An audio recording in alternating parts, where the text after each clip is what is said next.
Ada yang bilang nggak boleh umroh dulu sebelum haji. Loh, belum haji kok sudah umroh? Nah itu ya. Haji itu dulu katanya. Karena haji wajib katanya. Umroh nggak wajib katanya. Siapa yang bilang kalau umroh itu nggak wajib? Lo ayatnya kan jelas. Wa addimul hajjata wal umrata lillah. Ini jelas. Sempurnakanlah haji dan umroh karena Allah. Berarti dua-duanya wajib. Ya umroh wajib, ya haji wajib. Kita lihat ketika Rasulullah SAW semasa hidup beliau, hajinya cuma sekali. Itu pun terakhir di sisa akhir hayat beliau, sampai disebut haji wada, haji perpisahan, haji terakhir sekaligus haji pertama dan terakhir. Tapi sebelum itu apakah beliau nggak pernah tawaf di Baitullah? Ya, beliau umroh berkali-kali sebelum berangkat haji. Nah itu ya. Jadi apalagi sekarang ini mau berangkat haji indennya 15 sampai 25 tahun, keburu mati Bapak Ibu. Ya. Kalau mau haji yang langsung pun harganya antara 200 juta sampai 300 juta lebih. Ya. Haji furoda sekarang itu 350 juta, bayangin. Kalau haji yang multiple itu sekitar 280 juta. Ada juga sih haji yang agak murah di bawah 200 juta, tapi ya hotelnya jauh ya, mungkin bisa jalan kaki jauh. Ya. Hotelnya cuma hotel bintang 3 itu bisa 500 meteran. Tapi kalau mau yang bagus, mau yang itu mahal memang sekarang. Maka kalau kita sudah rindu ya, belum mampu kita berangkat haji, memang kita manistata'a ilaihi sabila, berangkat haji itu yang mampu ya. Tetapi kalau kita belum mampu, kemudian menunggu inden masih 15 tahun sampai 25 tahun, kita sudah rindu mau ingin ke sana ya. Kemudian ada yang murah ya, berangkat haji yang berangkat umroh murah, kita berangkat umroh dulu ya. Tidak ada masalah, nggak ada larangan bilang dua-duanya itu wajib, nggak ada bilang katanya haji wajib, umroh nggak wajib, nggak ada. Makanya itu ada namanya haji tamattu, haji ifrat, haji satu lagi itu haji kiron ya. Nah itu ada haji tamattu, haji ifrat, haji kiron. Nah tiga-tiga itu di ada umrohnya di situ. Siapa yang mau berumroh dulu baru haji bayar dam. Nah itu kan yang haji dulu baru umroh bersama-sama, itu haji kiron itu ya, haji ifrat dan juga yang lainnya haji ifrat. Nah itu tiga-tiga semua itu ada menyertakan umroh semuanya di situ ya. Tidak ada bilang haji kesana orang berangkat haji itu haji saja yang dilaksanakan, nggak ada gitu. Dua-duanya itu. Jadi mau berangkat, mau laksanakan haji dulu nggak apa-apa. Nanti sampai di sana jadinya haji tamattu, haji dulu baru umroh dulu, melakukan umroh dulu. Nanti sampai di sana jadinya kita laksanakan haji tamattu.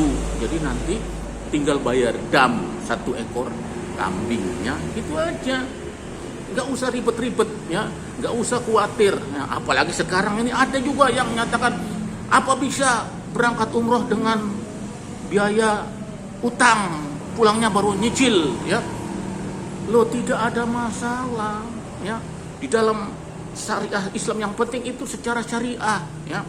Di dalam syariah Islam itu ada yang namanya ekonomi syariah yang membolehkan ya, membolehkan dengan akad murabahah jual beli ya. Jual beli dibolehkan karena Allah sendiri sudah berfirman wa halallahu bai'a wa harrama riba. Allah itu menghalalkan jual beli dan mengharamkan riba. Ini harus mengetahui antara riba dan bukan riba atau jual beli. Itu harus mengetahui jual beli itu antara uang dengan barang atau antara barang dengan barang. Dulu namanya barter ya. Ada dulu zaman dulu yang belum bangsa Indonesia belum kenal uang, itu namanya barter antara barang dengan barang. Sah-sah saja dia bawa beras dia mau tukar dengan pisang, ya.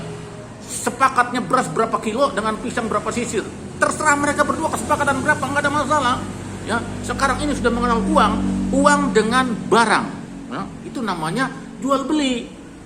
Yang namanya riba apa? Yang namanya riba itu uang dengan uang yang sejenis, nah itu ya, namanya perdagangan atau jual beli uang dengan uang, atau dagang uang dengan uang yang sejenis. Pinjam uang contohnya dengan jenis yang sama, ya. Pinjam uang 100.000, ya. Kalau nggak mau riba, itu harus kembalikannya 100.000 juga. Kalau ada lebihnya walaupun cuma 100 rupiah, 100 rupiahnya itu riba. Itu yang namanya riba, uang dengan uang, ya. Uang dengan uang, ya. Kalau di bank syariah, makanya di bank syariah itu nggak ada, Bapak Ibu kalau mau minjem uang di bank syariah itu nggak ada langsung diberikan begitu saja, ditanya dulu, Bapak Ibu mau untuk apa? Oh, kami mau bangun rumah. Baik, maka mereka langsung ke pihak ketiga, yaitu pihak toko bangunan, ditanya harga ini berapa, harga ini berapa, harga ini berapa, ya. Kemudian mereka rincikan, jadi nanti yang diberikan itu barang, sananya berikan uang pun uang yang sudah ditentukan untuk dan barang itu, gitu, ya. Jadi ada namanya pihak ketiga yang mengusahakan barang. Jadi barang, nanti barangnya dengan uang, seperti itu, ya. Adapun kalau barang dengan uang berarti ujrohnya, ada kelebihannya itu namanya ujroh atau upah, ya. Atau kalau di dalam bank syariah itu namanya bagi hasil, ya. Ujroh atau bagi hasil. Nah, itu halal, ya. Beda dengan di bank konvensional. Kalau bank konvensional langsung uang dengan uang. Anda pinjam 100 juta, bunganya 20% dari 100 juta. Berapa? 20 juta, 120%, 10% atau 20%, ya. 20 juta, ya itu 20 juta itu ribanya itu bank konvensional. Jadi harus mengetahui antara riba dengan jual beli, harus tahu mana yang riba, mana yang tidak riba. Jangan semua disamakan, yang utang-utang itu semua disamakan riba. Rasulullah dulu berutang, ya. Rasulullah dulu juga berutang. Kalau ada apa-apa beliau berutang, ya. Nah, tapi kalau beliau utang duit, dipulangkan duit sebagaimana yang sesuai dengan uang tersebut, nggak ada lebihnya, nggak ada lebih, ya. Utangnya beliau ya seperti itu. Sekarang ini orang berutang diminta bunganya, maka bunganya itu adalah riba, ya.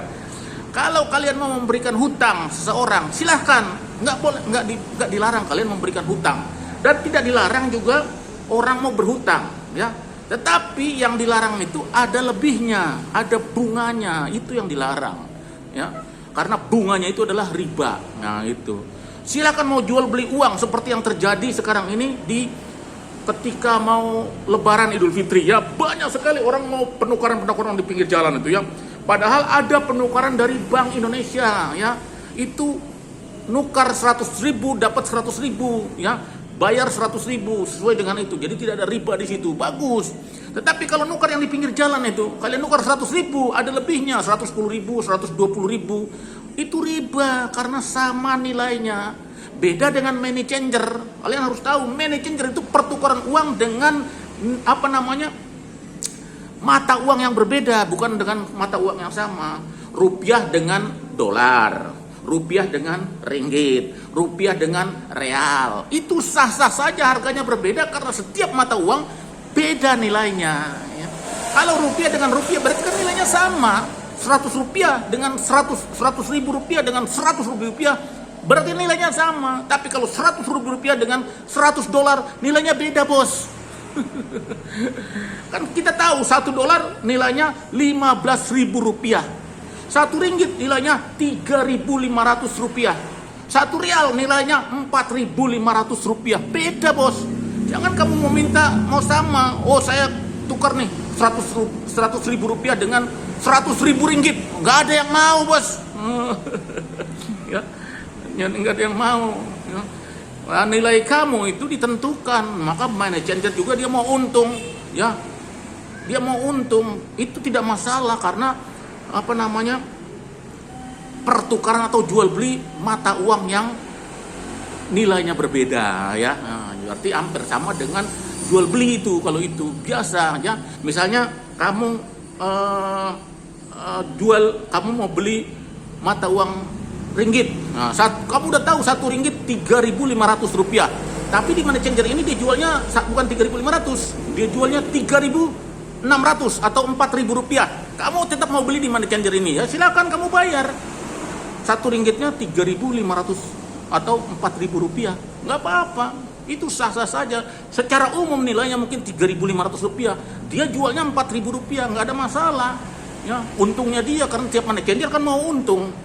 Karena ini jual beli mata uang ya. Kalau jual beli mata uang yang nilainya mata uang yang berbeda itu halal, nggak ada riba di situ. Maka money changer ya, di mana-mana money changer banyak. Ya. Orang-orang mau keluar negeri harus menukar. Kamu mau ke Malaysia ya, kamu cuma bawa rupiah, nggak laku rupiahmu di Malaysia sana. Kamu harus tukar ke ringgit supaya kamu bisa belanja di Malaysia sana. Kamu bisa semua di sana. Kamu mau ke umroh, mau berangkat ke Saudi ya, rupiahmu nggak laku di sana, tukarlah di money changer ya, tukar dengan real. Harga real 4.500, satu real 4.500, resiko kamu bayar. Gitu ya, itu halal. Jangan semua menyamakan. Wah, ini berangkat umroh dengan utang nih, mati saya riba ini, kena riba ini, dibungkus apapun dia riba. Ya nggak sama Pak. Ya nggak riba Pak. Orang ada akotnya kok, akot murabahah kok, dan itu diatur dalam hukum fikih ya.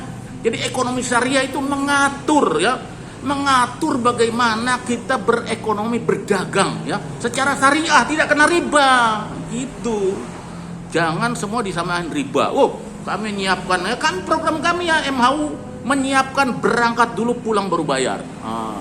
Tetapi bukan dengan riba, dengan cara syariah. Kami menggunakan pihak ketiga, itu bank syariah. Mereka lah yang membeli paket kepada kami, kemudian dia jual lagi kepada pihak jamaah gitu. Kalau dia beli paket 35 juta atau 30 juta satu paket misalnya, dia jual kepada jamaah 35 juta, ya sah-sah saja. Orang dia juga jual beli kok, dia kan cuma untung. Dia jual sama jamaah 35 juta dengan catatan jamaah cuma bayar DP, lebihnya dibayar secara cicil, sah-sah saja. Itu nggak ada ribanya di situ ya, nggak ada ribanya di situ. Di situ udah halal. Itu secara syariah Islam, secara fikih sudah pas, sudah sesuai. Makanya pihak Majelis Ulama Indonesia sudah membuat fatwa membolehkan, sehingga supaya seluruh masyarakat Islam di Indonesia ini tidak ragu gitu. Ada fatwa MUI ya, tidak ragu. Kalau saya ulama kecil ya, kita perorangan nggak bisa membuat fatwa kecuali ada delegasi dari ulil amri pemerintah. Mereka majelis, namanya majelis itu kumpulan banyak orang, bukan satu ulama saja, banyak ulama di situ, kumpulan majelis, kumpulan ulama Indonesia. Jadi majelis itu adalah kumpulan ulama-ulama yang ada di seluruh Indonesia ini yang mendapatkan kewenangan ya oleh pemerintah Indonesia ya untuk memberikan fatwa supaya diikuti oleh seluruh umat Islam yang ada di Indonesia. Itu mereka bertanggung jawab dunia akhirat ya. Kalau mereka sudah memberikan fatwa, insya Allah fatwa mereka itu mau memberikan fatwa dibolehkan, insya Allah itu halal, nggak usah khawatir lagi. Karena orang-orang yang di MUI Majelis Ulama Indonesia itu adalah ulama-ulama ahli fikih semua ya, bukan nggak ada ahlinya, bukan cuma tukang sayur atau tukang nggak sekolah, nggak mondok, nggak nggak kuliah nggak sekolah Islam, nggak sekolah agama, jadi ulama Majelis Indonesia ya, enggak. Mereka adalah ulama-ulama yang mumpuni ya. Mereka adalah orang-orang yang punya ahli agama, ulama-ulama yang mempunyai ahli-ahli dalam ilmu fikih, nggak usah diragukan ya. Gitu ya. Jadi kami membuat program berangkat dulu baru bayar, itu sudah halal. Silahkan bagi yang memang kurang mampu. Ini kan kami peruntukan kepada orang yang kurang mampu ya.